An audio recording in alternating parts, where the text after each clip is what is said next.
So, just want to look at that again. Oh, that's cute.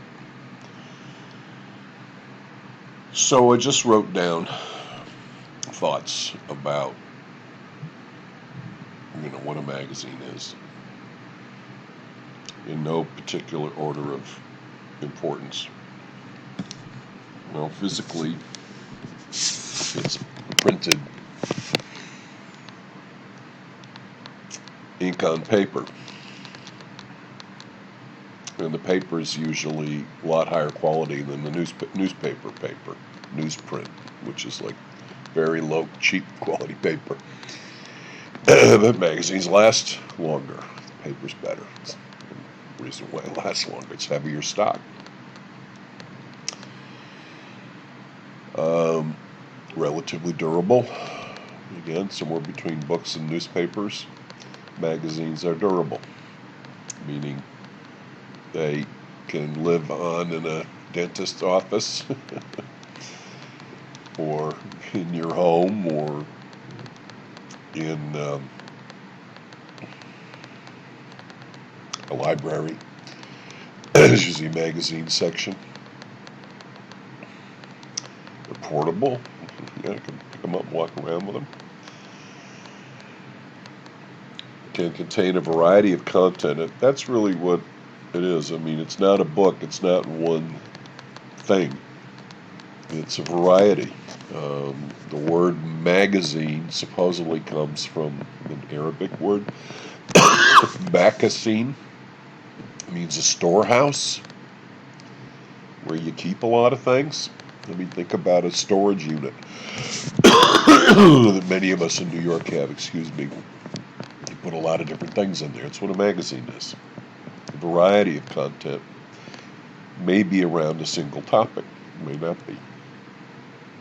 Magazines, before we had electronic entertainment, were the best way to spend a couple of leisure hours. One of the best ways to spend a couple of leisure hours that people came up with.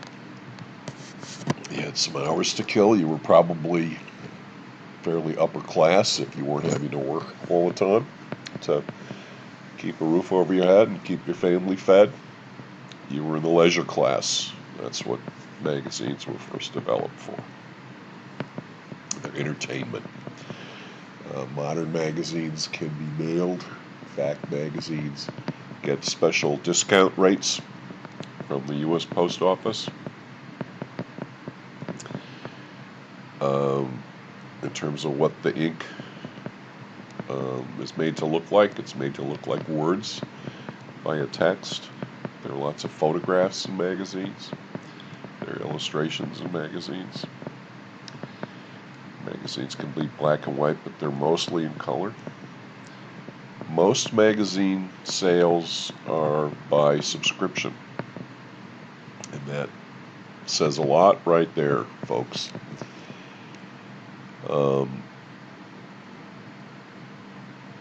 People love their magazines.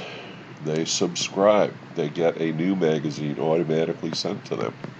Very much like the magazine that they just finished. They like it so much, they pay in advance and it's mailed to them. For newsstand sales, and pretty much all magazines are also featured on newsstands. All commercially available magazines, not privately published magazines, are sold on newsstands. It means the cover's important. The cover sells the magazine. It's the first national mass medium. So newspapers were not national up until USA Today launched in the 90s, 1990s. Newspapers were city by city. You couldn't buy an ad in a newspaper that reached the whole country. But magazines were mailed across the whole country. They were not city by city. So magazines are not appealing to a geographic audience. They're appealing to a psychographic audience. They're appealing to people with like interests no matter where they live. Magazines, like newspapers, are ad supported. Most of the revenue for magazines comes from selling ads, allowing advertisers to run ads that reach the magazine subscribers. Speaking of ads, where that ad appears in the magazine, the placement of the ad is very important for the visibility of the ad. Subscriber lists that magazines have are assets. Most magazines sell their lists. They make their subscriber lists available to list brokers, so that if someone is selling a product that might appeal to the readers of Field and Stream magazine, they might be able to rent the Field and Stream subscriber list and send an email to those who have email addresses, or send a mailing through the mail to those folks all about their new product. Magazines had a little trouble and have had a little trouble transitioning to digital platforms. Condé Nast, one of the biggest magazine companies, was notorious for making a lot of mistakes when it tried to establish a digital presence. I mean, one of the things they did was establish digital brands with different brand names than the magazines. That wasn't a good idea. Magazines do some investigative reporting also, and also win Pulitzer Prizes. It's not just newspapers being the only print medium to win Pulitzer's. Magazines do too, from time to time. Certain magazines. Again, there's a lot of public relations placements in magazines. That's the unpaid marketing content. You're not buying an ad, you're convincing an editor to write about or cover your product. Magazines have a highly loyal readership.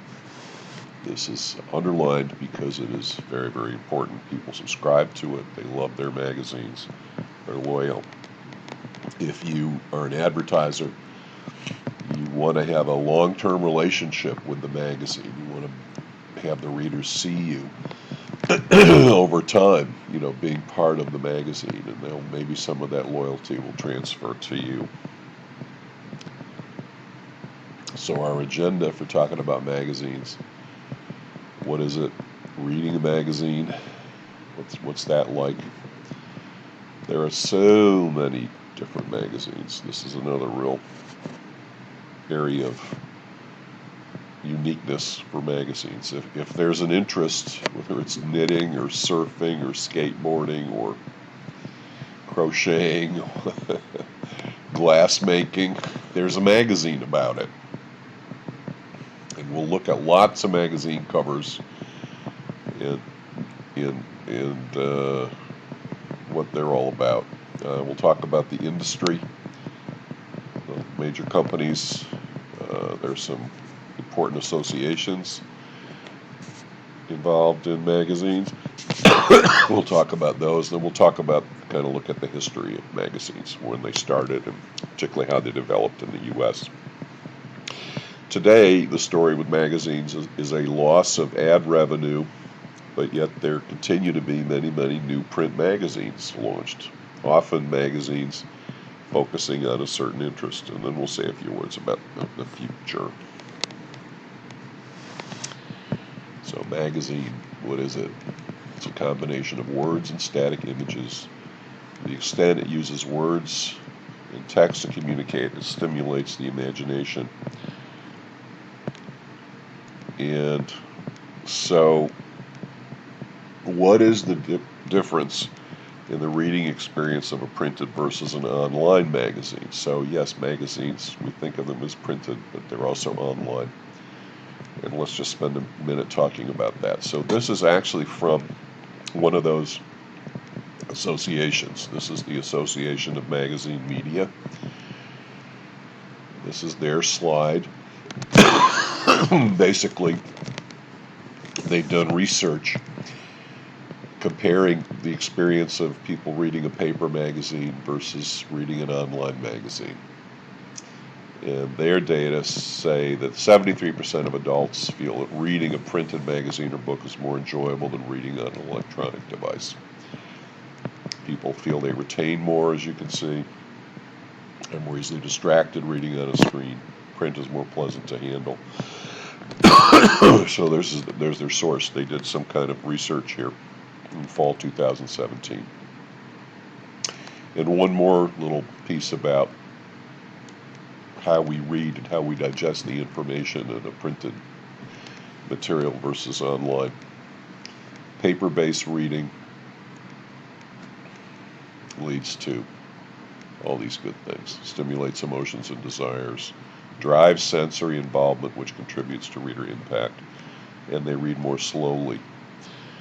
And this is based on a white paper done in October 2015.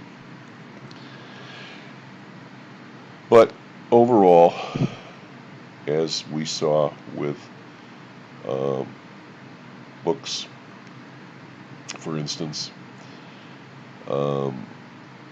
printed matter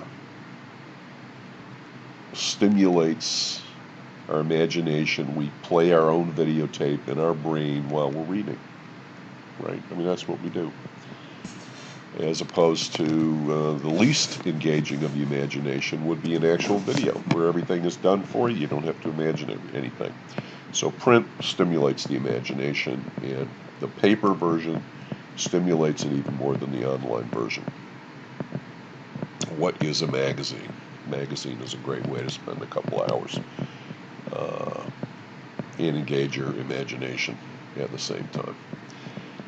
If people love their magazines, here's someone who has got some food magazines, Bon Appetit, Food and Wine, stacking up there.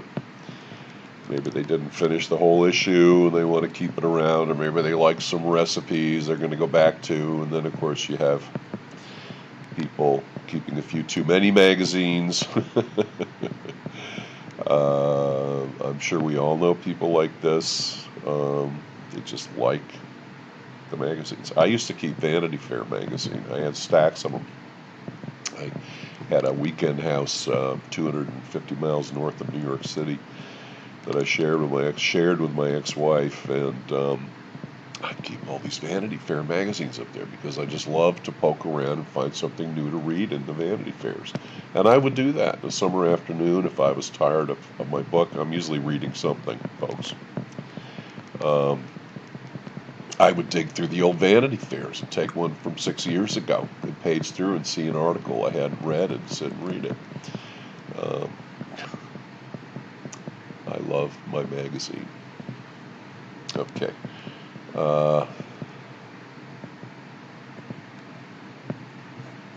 Magazines from Makasine, Arabic for storehouse. This is an old one here. Scribner's magazine. This is an early American magazine. You can see it was 25 cents. Theodore Roosevelt was the president. It's where we get the term teddy bear. President around the turn of the 20th century. Was known for his manly, masculine adventures. I'm using that in quotation marks there, folks.